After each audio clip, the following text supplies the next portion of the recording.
Que la paix soit sur vous les Gaulois et les Gauloises, courage résistant à la dictature sataniste qui bientôt ne sera plus mondiale mais locale, car les satanistes auront perdu le pouvoir en France, qui sera dirigé par le grand monarque alias le Mahdi, grâce à Dieu et grâce à nous. Donc, je vais revenir sur un point qui est peut-être un point de détail, mais ça me paraît quand même intéressant. Donc, comme j'avais dit déjà, beaucoup de gens font une différence entre l'esprit et l'âme. Donc, ils croient que l'être humain est composé de trois ingrédients, entre guillemets, trois composants, le corps, l'esprit et l'âme. Mais quand on creuse, finalement on s'aperçoit que sous le mot esprit, ils mettent la mémoire. Or, la mémoire, ce n'est jamais qu'une faculté de l'âme, au même titre que le jugement ou même le sens de l'humour. Donc, en réalité, si on considère que l'esprit est quelque chose de différent de l'âme, eh bien on doit aussi considérer que la capacité à choisir, par exemple, est différente de l'âme, que le libre arbitre est différent de l'âme, et du coup il y aurait toute une ribambelle de choses qui seraient différentes de l'âme, alors qu'en réalité ce sont juste des facettes de l'âme, des facultés de l'âme. Par exemple, la capacité à prévoir, à se projeter dans le futur, c'est une faculté de l'âme. On va pas considérer pour autant que c'est quelque chose de différent de l'âme, c'est juste une faculté de l'âme. Donc l'esprit, qui est en réalité, quand on gratte un petit peu, défini comme simple mémoire, ce n'est pas quelque chose de différent de l'âme.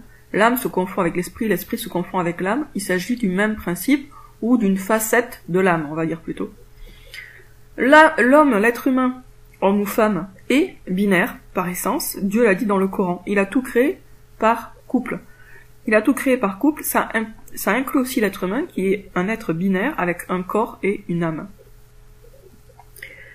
Et je vais revenir là sur le 3 et le 4. J'ai remarqué que le Mahdi se retrouve beaucoup associé avec des nombres pairs, le 2, le 4, le 8, principalement. Bon, le 12 aussi. Donc 2, 4, 8, 12. Alors, associé de quelle manière ? Par exemple, la chaîne qui parle beaucoup du Mahdi s'appelle Moura 8. Sur YouTube, je tombe sur une vidéo qui parle des 8 cercles qui entoureront le Mahdi. Moi, je fais le 4e du secret de Fatima à propos de lui. Quelqu'un dit que le Mahdi, ça sera la 4e religion monothéiste. Donc, c'est des exemples. On retombe beaucoup sur ces chiffres-là. Et je dis aussi que le Mahdi, c'est un couple, et donc 2 personnes. Quelle est la signification du 3, par contre? Bon, le chiffre binaire, ça nous renvoie en fait à la création. À la création, puisque l'être est double, Dieu a tout créé par couple, et donc, il est assez logique finalement qu'on retombe sur des multiples du 2. Mais, en même temps, dans l'histoire, et surtout à cause de la Trinité chrétienne, on s'est beaucoup focalisé sur le 3. Or, le 3 nous renvoie à quoi? Bon, bien sûr, il a une signification, hein, je veux dire, c'est pas que le 4 est bon et que le 3 est mauvais, mais le 3 nous renvoie pas aux mêmes choses. Le 4 nous renvoie à la famille, père, mère, fils, fille. Il nous renvoie à la stabilité. Le carré, le rectangle, ce sont des figures de stabilité. Tout ce qui est construit, les maisons, de base, c'est des figures avec 4 côtés, 4 murs, etc. Donc le 4 est stable. Le 3 nous renvoie à autre chose. Le 3 nous renvoie à la hiérarchie. Alors pourquoi la hiérarchie? Parce que si vous prenez Adam et Ève, comment on passe au 3? On passe au 3 soit si on prend Dieu en compte, et donc ça fait le créateur avec ses créatures, ces 2 créatures de base, on va dire, humaines. Donc Dieu, Adam et Ève, et là ça nous renvoie au rapport de subordination et de soumission d'Adam et Ève par rapport à Dieu, ou on pourrait aussi considérer que le 3 nous renvoie à Adam et Ève plus leur premier enfant. Et donc, là aussi, il y a un rapport de subordination, en ce sens que l'enfant, il est soumis à ses parents. Donc, le 3, en termes de figure géométrique, c'est le triangle. Et le triangle est souvent un symbole de la hiérarchie sociale. D'où la pyramide des Illuminati, ou la pyramide, qui n'a pas forcément un sens négatif, qui renvoie au rapport des hommes à Dieu. c'est ce que j'ai lu récemment, et ça paraissait assez intéressant. Une pyramide dans l'espace, c'est la combinaison d'un 4, la base de la pyramide, et puis d'un point unique. Donc ça pourrait bien symboliser effectivement la communauté humaine avec le 4, c'est-à-dire en tant que symbole de la famille, papa, maman, le fils et la fille, et au-dessus, Dieu. Donc finalement, d'une façon ou d'une autre, on retombe toujours sur l'idée de hiérarchie. Le chef et ses subordonnés, ou le créateur et ses créatures. Quand on parle du 3. Et la pyramide, elle combine à la fois le 4 et le 3. Puisque la base de la pyramide, c'est un carré, et que ses côtés, ce sont des triangles. Donc, je reviens. Le Mahdi va nous faire sortir du 3. Le 3, mis à part justement quand on parle clairement de hiérarchie, le 3 est souvent un mensonge. La Trinité est un mensonge. L'idée que l'homme serait composé de 3 parties, corps, esprit, âme, est un mensonge. En fait, l'homme est binaire, l'être humain est binaire. La logique est binaire. Quand on prétend se situer par-delà la logique, on tombe dans le grand n'importe quoi. C'est le propre des partisans de l'idéologie du New Age. Ils vous expliquent que il faut dépasser la dualité. En réalité, dépasser la dualité, c'est soit tomber dans le trinitarisme, donc l'idée qu'il y a des 3 partout,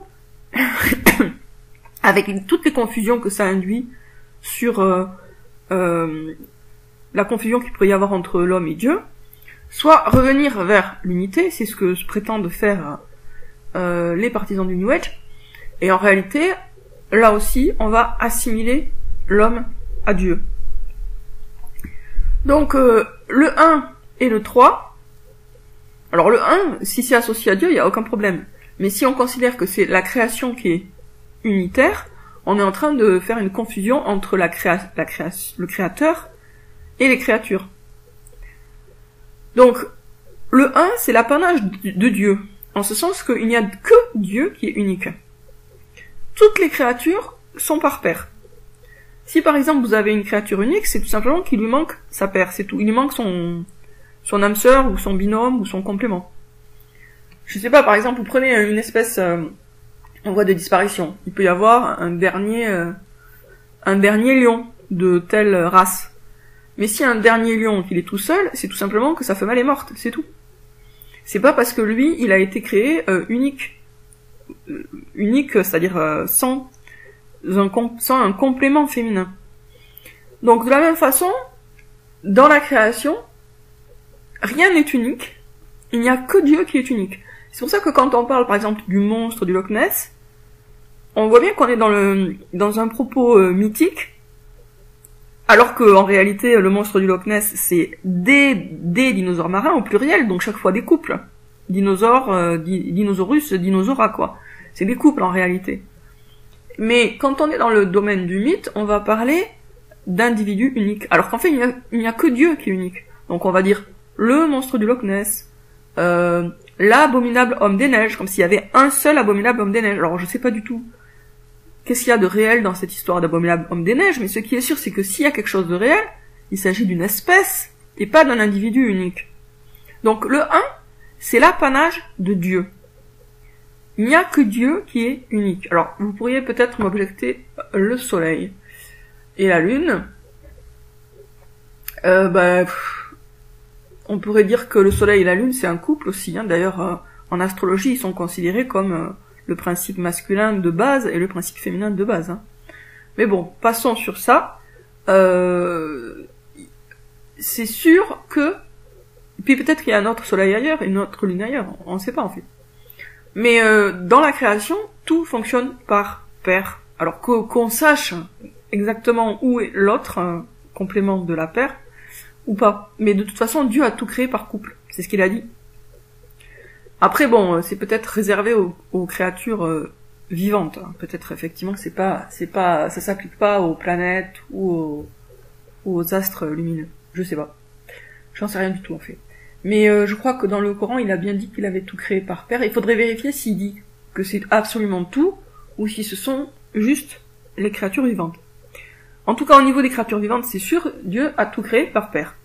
Donc le 1 est réservé à Dieu.